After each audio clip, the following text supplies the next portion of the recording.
पुणे जिल्ह्यात बिबट्यांचे हल्ले काही थांबायचं नाव घेत नाहीये।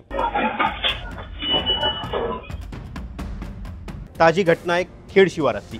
खेड शिवारात राहणारा देवांश गव्हाणे नावाचा 4 वर्षाचा मुलगा ज्याच्यावर बिबट्याने हल्ला केला ज्यावेळेस तो अंगणात खेळत होता आणि त्याला उसात घेऊन गेला। त्याच्या मानेला त्याने पकडलेलं होतं, पण सुदैवानं त्याच्या आईवडिलांनी हे सगळं पाहिलं आणि त्यांनी आरडाओरड सुरू केली।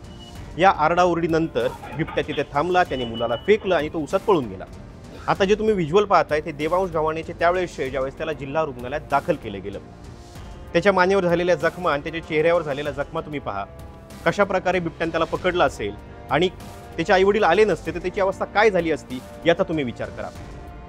खेड शिवारातला हा दुसरा हल्ला आहे आणि या हल्ल्यांमध्ये ज्या बिबट्याने हल्ला केला तो एकच बिबट्या असल्याचा संशय ग्रामस्थांना आहे। त्याच्यामुळे वन विभागानं या बिबट्यावर तातडीने याला जेरबंद करावं अशी मागणी केली जाते। बिबटे मानवी वस्तीत का शिरतायत, लहान मुलांना शिकार का बनवतायत याचं उत्तर वन विभागानं देणं गरजेचं आहे। कारण हे बिबटे पकडले जातात तिथं 5-10 किलोमीटर सोडले जातात आणि हे बिबटे पुन्हा एकदा मानवी वस्तीत शिरतात असा आरोप केला जातोय।